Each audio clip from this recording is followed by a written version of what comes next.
tapábamos y solamente le enseñábamos dentadura, no correspondía al armado. Las medidas que sacábamos, que le daban una altura, tampoco correspondía al armado. ¿Qué significa eso? Y eso lo hemos visto por otras experiencias en los Balcanes, es que mucha gente se queda con la ropa de aquel que a veces no sobrevive a la tortura. Entonces, en los centros de detenciones es todo eso, es muy dramático, pero es que es así. Y eso es de la noche a los tiempos, o sea, eso no lo inventaron los de acá, no, eso es así. Pero todo pasa por procedimientos. Pero lo importante es que el hecho de que ella piensa que su hermano estuvo, y además hubo testigos que ingresó a Cabitos, pero nadie lo vio salir, como Arquímedes, ¿no? Entonces eso significa que para la memoria de esa persona y para la justicia, esa persona existió, estuvo ahí, y no es un desaparecido, porque un NN es cualquiera que no sabe nada, pero si tú sabes que tu papá entró ahí y no salió más y nunca más lo viste en 30 años, estuvo ahí, y ese nombre debe perdurar, y esa es la búsqueda de los desaparecidos. Por eso en el EPAP llamábamos memoria de los desaparecidos. ¿A qué? A la memoria de la persona, cómo era biológicamente, cómo lo recordaba su familiar y qué hizo en su vida. Porque esa persona tenía una vida y que repentinamente se quedó sin nada, sin nombre, sin familia, sin futuro, sin nada. Eso es lo que buscamos con memoria de los desaparecidos. Y es por eso la importancia como así buscamos la memoria histórica, es la memoria de los desaparecidos, es importantísimo.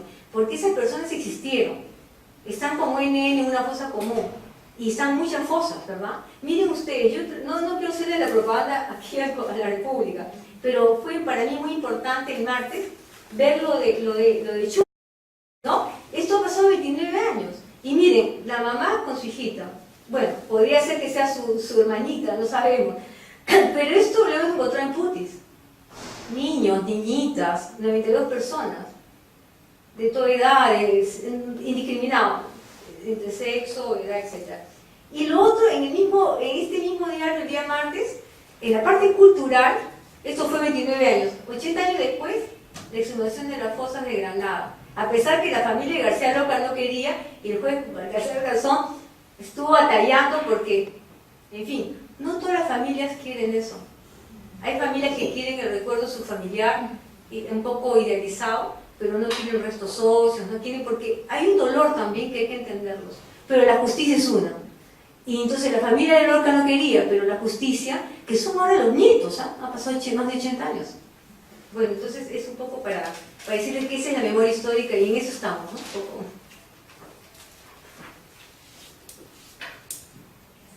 Sí, no sé, prefiero que conversemos, me parece más fácil. Ya, mejor, para seguir la conversación. Bueno, primero comentarios y después... Sí, y después intervenciones. Y después abrimos un poco el diálogo. A ver, yo he notado algunos comentarios al texto, al trabajo de Carmen Rosa. Bueno, como ella bien ha señalado, ella comienza con una experiencia personal que marca, en realidad, que la marca en tanto hace una conexión entre ella como investigadora y sujeto social y lo que va a ser el tema al cual ella se va a abocar a trabajar, ¿no es así? Es desde lo personal que de su viaje a Argentina a mediados de los 70 que ella comienza una reflexión sobre las maneras, en realidad, podemos decir, oblicuas de esa puesta en funcionamiento o el desenvolvimiento de una tecnología de terror que es aprendida en el transcurso de otras guerras, ¿no? Que es este Plan Cóndor. Tecnología de terror que ha sido aprendida en otras guerras es una forma de represión, ¿es así? Que cual patrón o modelo pareciera replicarse en el contexto nacional. Es un poco esa la propuesta del ensayo, ¿no? Y hay del estudio, y hay varios en realidad acá puntos que me gustaría subrayar. El primero va de la mano con algo que ya ha sido discutido acá en el grupo Memoria en varias ocasiones, que ha sido traído a colación por Carla Granados, que es historiadora y asimilada al ejército, que es la preparación de las Fuerzas Armadas en la lucha antisubversiva, ¿no? Y el ingreso de estas Fuerzas Armadas en una lucha con escasa o nula preparación, Ese es un punto. O sea, ella siempre hace hincapié y creo que no lo hace con un afán de limpiar ni señalar, sino de que salieron a combatir con muy pocas herramientas previas para entender el conflicto en el cual estaban entrando, ¿no?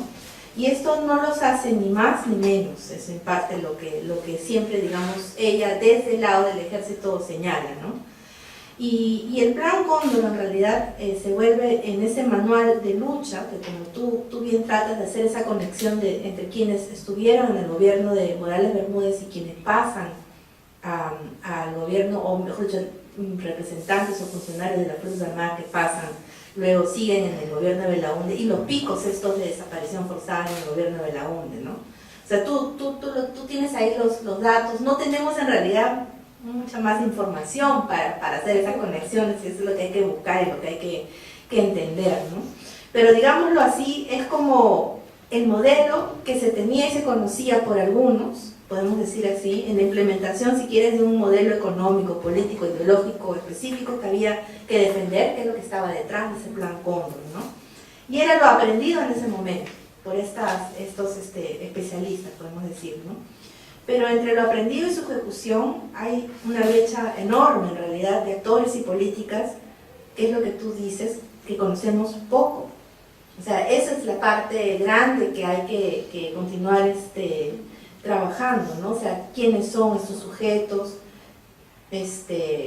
cómo es que se implementó y si realmente esas estrategias tuvieron conexión con la forma como tú identificas de desaparición forzada en el caso de Cabitos, en el caso de Cantuta, en los otros casos que tú señalas también, ¿no? Entonces, ahí hay un tema grande en realidad para seguir investigando, ¿no?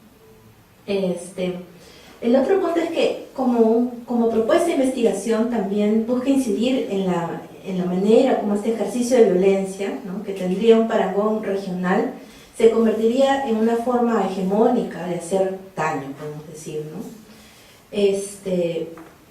Pero acá yo tengo un problema, y es, si se deja la responsabilidad a un plan y a sus gestores, ¿no es así?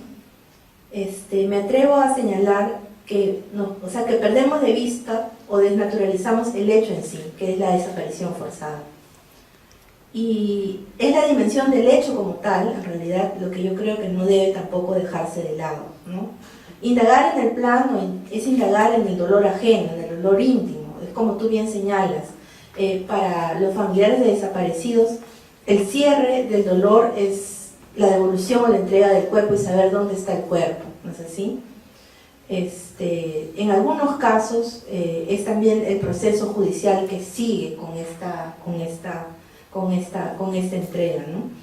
Entonces, ahí, digamos, el asunto es cómo uno contextualiza y recupera el hecho, no sé, o sea, en el papel en sí de lo que esto significa, ¿no?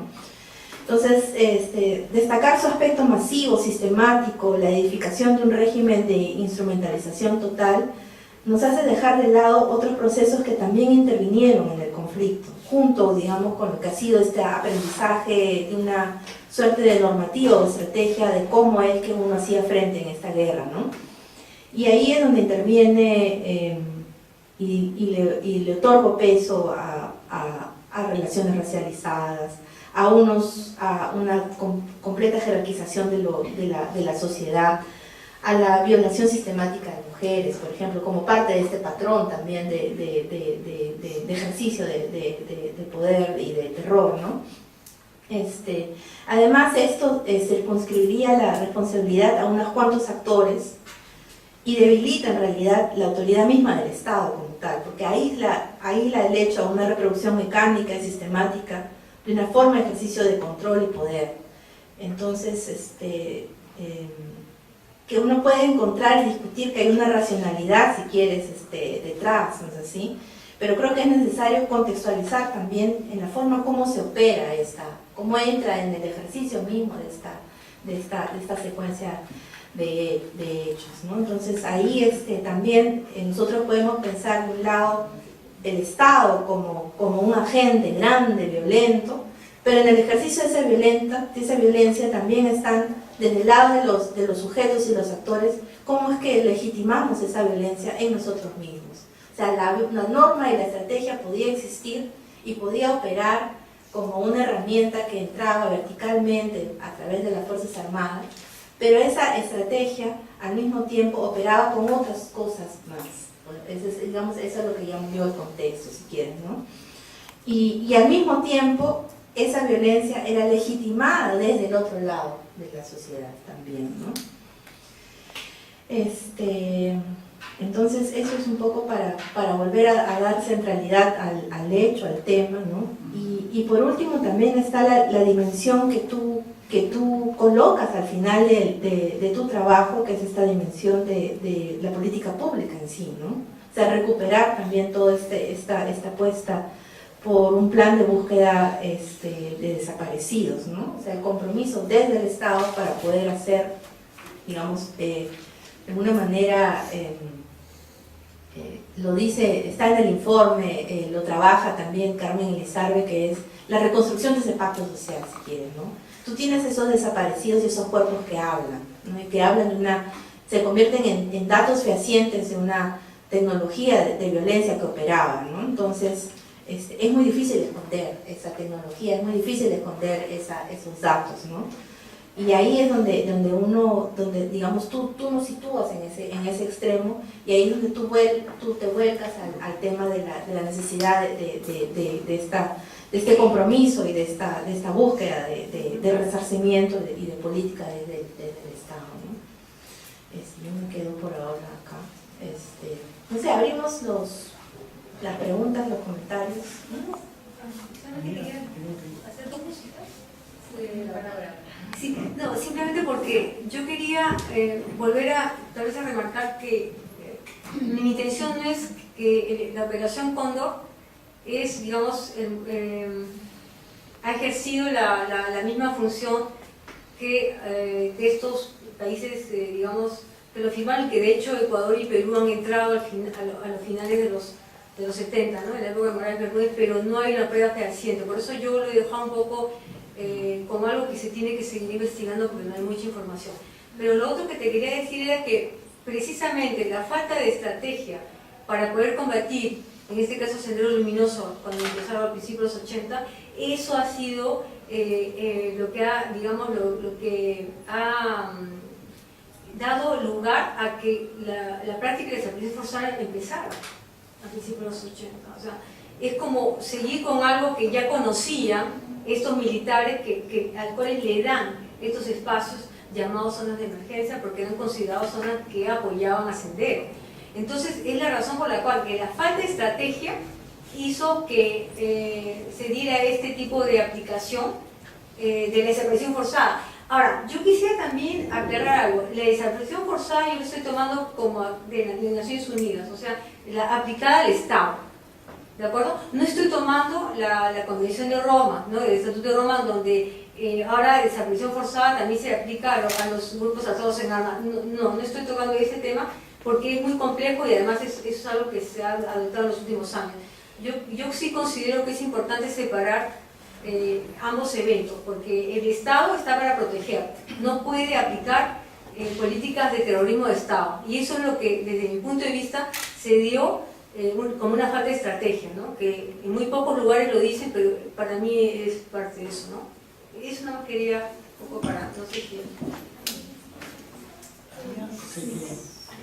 No, en primer lugar, disculpen, yo soy de Cusco, recién llegué hace unos días y vi el evento por Facebook, entonces no he podido leer el documento previamente porque no conocía el mecanismo de cómo funciona.